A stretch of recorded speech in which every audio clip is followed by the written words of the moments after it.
Il y a un mois, 2 enfants, Lily et Jack Sullivan, disparaissaient dans des circonstances mystérieuses en Nouvelle-Écosse, plongeant leur famille et toute une communauté dans un profond désarroi. Malgré des recherches intensives et l'engagement des autorités, aucune réponse concrète n'a été apportée. Aujourd'hui, l'enquête se rouvre avec de nouveaux indices et une intensification des recherches. Que s'est-il réellement passé ce jour-là? Cette histoire, toujours sans dénouement, soulève plus de questions que jamais. Suivez avec nous cette quête désespérée de vérité et de justice. Pour ne rien manquer des dernières révélations, abonnez-vous à notre chaîne et regardez cette vidéo où nous revenons sur les faits, les découvertes récentes et les mystères qui continuent de hanter cette affaire. Ne ratez pas cette opportunité de comprendre l'énigme de la disparition des petits Sullivan. La disparition et les premiers jours de recherche. Le 2 mai 2025, un événement tragique a bouleversé la communauté de Pictou, en Nouvelle-Écosse, et bien au-delà des frontières provinciales. Lily et Jack Sullivan, 2 jeunes enfants âgés de 4 et 6 ans, ont disparu mystérieusement de chez eux, marquant le début d'une des disparitions les plus mystérieuses et inquiétantes de l'année. La petite famille vivait à Lansdowne Station, un village tranquille situé à environ 30 km de New Glasgow, un endroit pittoresque mais peu fréquenté, propice à la tranquillité et à la sécurité. Pourtant, c'est ici que l'innocence d'une journée normale a été brisée par la disparition de 2 enfants. Dès 10 heures du matin, le 2 mai, les parents ont constaté que Lily et Jack, qui avaient joué à l'extérieur la veille, n'étaient plus à la maison. Leur beau-père, Daniel Martel, a immédiatement commencé à les chercher autour de la maison. Selon ses témoignages poignants, il s'est précipité dehors, criant leur nom, courant à travers la zone boisée qui entourait leur maison. Il a expliqué comment il a traversé des zones inondées, les eaux montant jusqu'à sa taille, appelant les enfants à haute voix et en vain. La description de cette scène,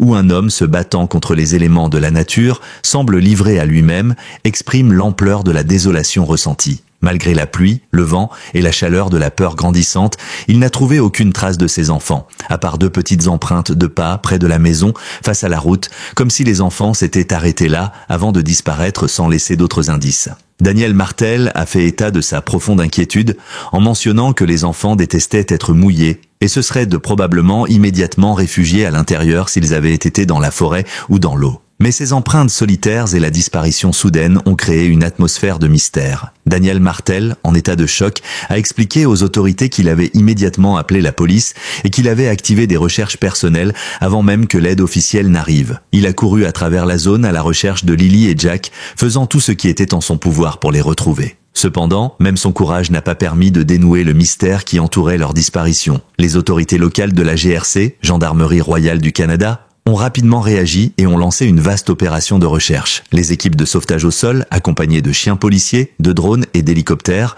ont été déployées pour fouiller la région. L'hypothèse principale à ce stade était que les enfants s'étaient simplement égarés dans la forêt dense qui entoure la région de Lansdowne Station.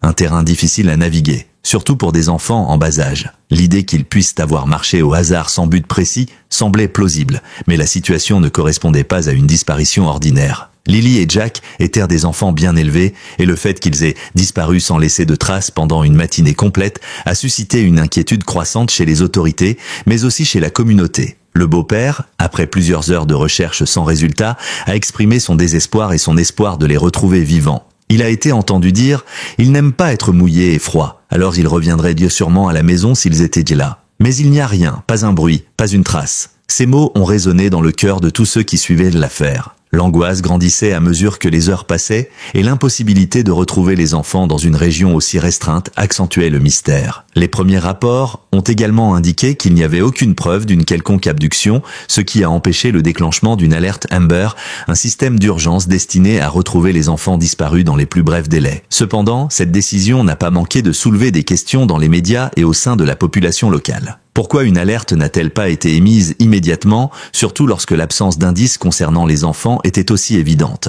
Cette question restait sans réponse pendant plusieurs jours, et beaucoup ont estimé que l'inaction aurait pu être la clé pour résoudre l'affaire plus rapidement. À mesure que les jours s'écoulaient, des informations plus précises sont apparues. Daniel Martel a informé les autorités qu'il avait vérifié l'intérieur de la maison avec son partenaire et leur bébé, et que les enfants semblaient avoir disparu sans laisser de signe d'intrusion. À ce moment-là, l'idée qu'il pourrait y avoir eu une abduction se renforçait car il était difficile d'imaginer que des enfants aussi jeunes, avec leur peur évidente de l'eau et du froid, puissent se perdre sans l'aide de quelqu'un d'autre. Le mystère de la disparition de Lily et Jack a rapidement captivé les médias locaux et nationaux. Des heures de couverture ont suivi, avec des journalistes qui ont relayé les efforts de recherche en cours et ont interviewé des membres de la famille, des témoins et des voisins. Les autorités ont mis en place une cellule de crise, mais la situation demeurait difficile à cerner. Le dénouement semblait de plus en plus improbable et les émotions étaient de plus en plus fortes. Daniel Martel, dans une interview, a lancé un appel désespéré au public. « Je vous en prie,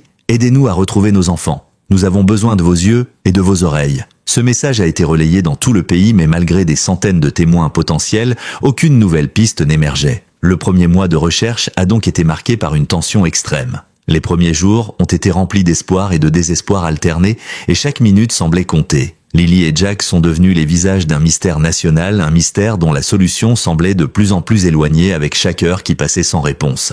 Les autorités, de leur côté, ont intensifié les efforts de recherche mais sans jamais parvenir à révéler quoi que ce soit de concret. L'extension de la recherche et les révélations, au fur et à mesure que les heures se transformaient en jours et que les jours en semaines, l'angoisse des proches de Lily et Jack ne cessait de croître. L'absence de toute trace des enfants et la disparition inexplicable dans une région aussi rurale et boisée alimentèrent de plus en plus de questions. Le 3 mai, les autorités locales ont étendu leurs recherches. Cependant, malgré des équipes de recherche bien organisées et une mobilisation sans précédent, les résultats restaient décevants. Le terrain difficile, la pluie incessante et les forêts denses compliquaient davantage la tâche des secouristes, mais cela ne faisait qu'intensifier la détermination des autorités à retrouver les enfants. Le beau-père de Lily et Jack, Daniel Martel, a continué de jouer un rôle central dans la couverture médiatique de la disparition. À mesure que les jours s'allongeaient, son appel désespéré à la population se faisait de plus en plus poignant. Dans plusieurs interviews, il a révélé qu'il n'avait pas eu de contact avec la mère des enfants depuis le 3 mai, ce qui a alimenté des spéculations sur son rôle dans la disparition. Selon Martel, la mère, Maléria Brooks Murray,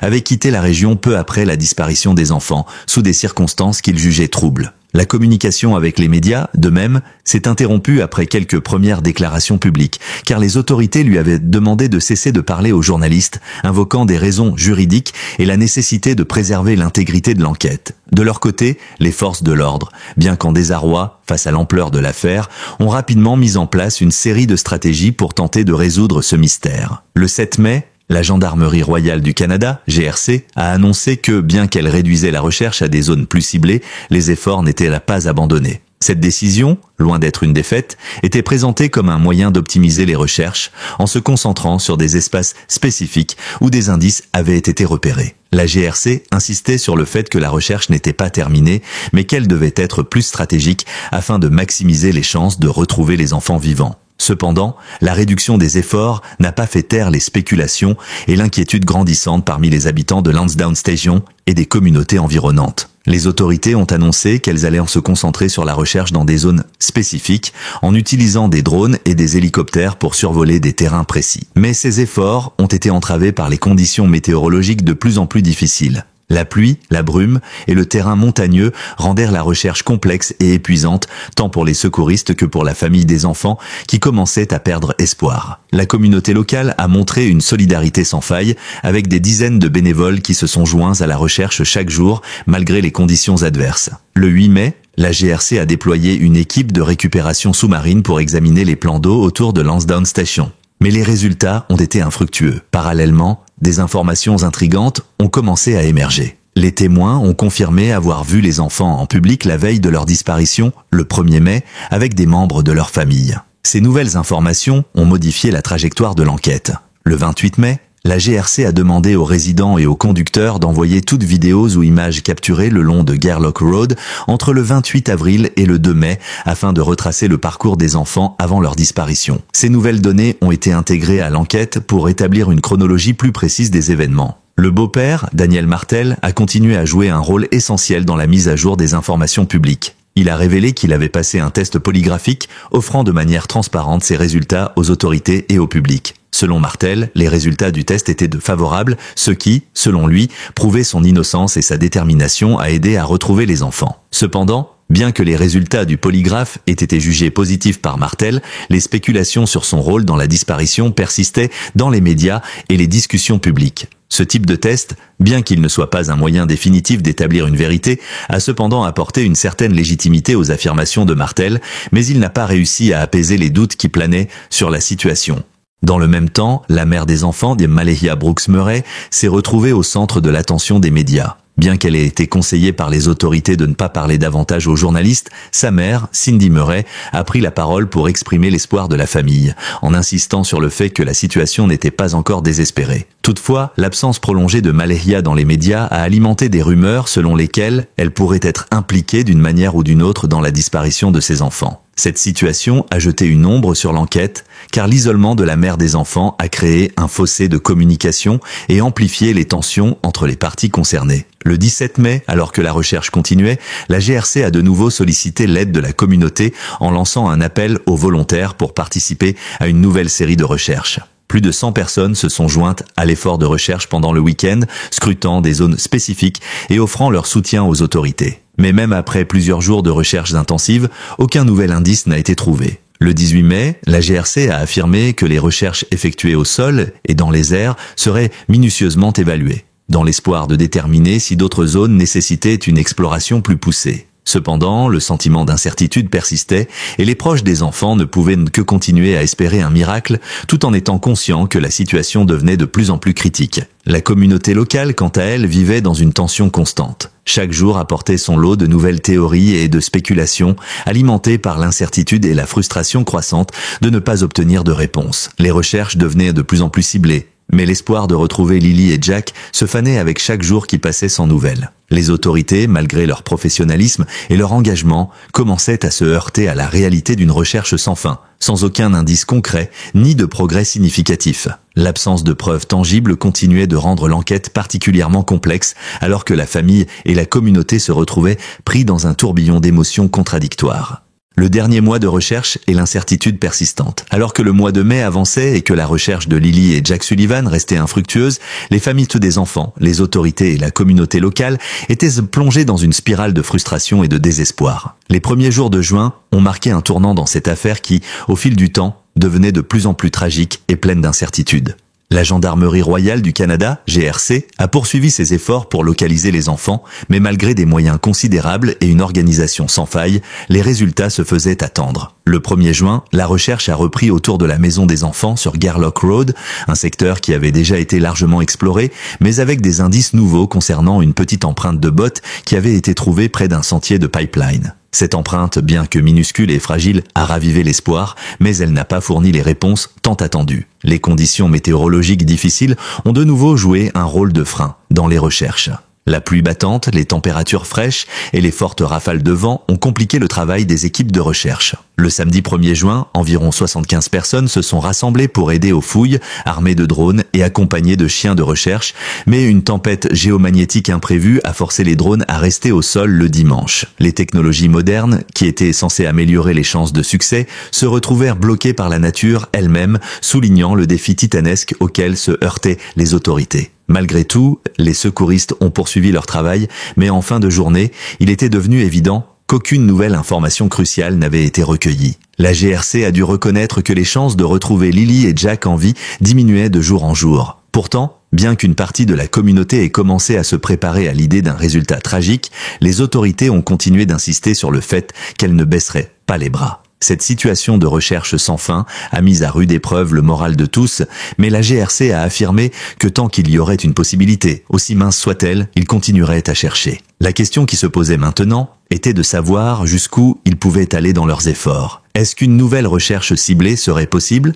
Et si oui, est-ce que cela changerait quelque chose? Ces questions sont restées sans réponse, mais elles illustraient la lutte intérieure des autorités, tiraillées entre leurs devoirs et la reconnaissance du temps qui passait. Un autre aspect de l'enquête qui a occupé une place importante dans les médias était la question du rôle des parents, en particulier de la mère des enfants, Malehia Brooks Murray. L'absence prolongée de toute déclaration publique de sa part avait alimenté les spéculations, mais les autorités avaient pris soin de ne pas la faire apparaître sous un jour accusateur. Au contraire, les membres de sa famille, notamment sa mère, Cindy Murray, ont exprimé leur espoir que les enfants soient retrouvés vivants. Ils ont également souligné que la famille était unie dans la douleur et que chaque membre faisait tout ce qui était en son pouvoir pour aider à l'enquête. Cependant, le fait que la mère n'ait pas communiqué plus activement avec les médias a provoqué des rumeurs sur son implication dans l'affaire, des rumeurs qui n'ont fait qu'augmenter l'anxiété au sein de la communauté. De plus, la décision de la police de lui demander de ne pas s'exprimer publiquement a ajouté une couche de mystère et de tension supplémentaire.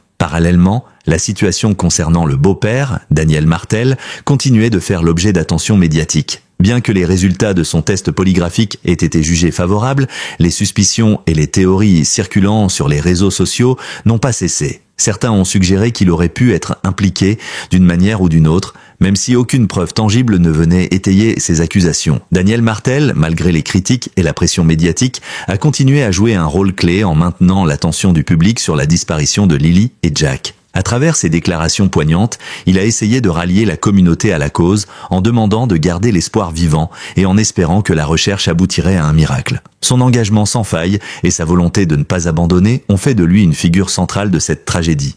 Le 17 juin, alors que la communauté se préparait à une veillée aux chandelles pour honorer la mémoire de Lily et Jack, la GRC a révélé qu'elle avait trouvé une piste potentielle grâce à une caméra de sécurité installée sur Gairloch Road. Un véhicule avait été vu circulant dans la zone autour de la période où les enfants avaient disparu, ce qui a renforcé l'idée qu'ils avaient peut-être été déplacés de force ou qu'ils étaient dans les environs mais incapables de revenir chez eux à cause de l'environnement hostile. Cette découverte a apporté une lueur d'espoir dans cette affaire, mais les autorités ont averti que même si ces nouvelles informations étaient prometteuses, elles ne garantissaient pas la découverte des enfants. Les chercheurs ont décidé de concentrer davantage d'efforts sur cette piste, tout en continuant d'examiner toutes les autres possibilités. Les jours suivants ont été marqués par une nouvelle vague d'espoir et de désillusion. Chaque nouvelle information semblait amener plus de questions que de réponses. La communauté de Lansdowne Station, ainsi que de nombreux bénévoles, ont continué de se mobiliser pour soutenir les autorités dans cette quête désespérée. Pourtant, chaque recherche ciblée semblait échouer à trouver des indices tangibles, et la certitude que quelque chose de tragique était survenu devenait de plus en plus présente. Les recherches se sont intensifiées dans les zones autour des lieux où les empreintes avaient été retrouvées. Mais là encore, les résultats étaient maigres. L'histoire de Lily et Jack Sullivan est devenue un symbole de la douleur et de la frustration que vivent les familles confrontées à une disparition inexpliquée. Malgré la mobilisation de la police, des bénévoles et des médias, les réponses demeuraient fuyantes. En attendant des développements, la famille, la communauté et les autorités n'ont pas cessé de garder l'espoir que, d'une manière ou d'une autre, la vérité éclaterait, que Lily et Jack seraient retrouvés et que la lumière serait enfin faite sur cette mystérieuse disparition. Mais au fur et à mesure que le temps passait, la douleur de l'incertitude demeurait omniprésente et la quête de réponses continuait de hanter les cœurs des proches.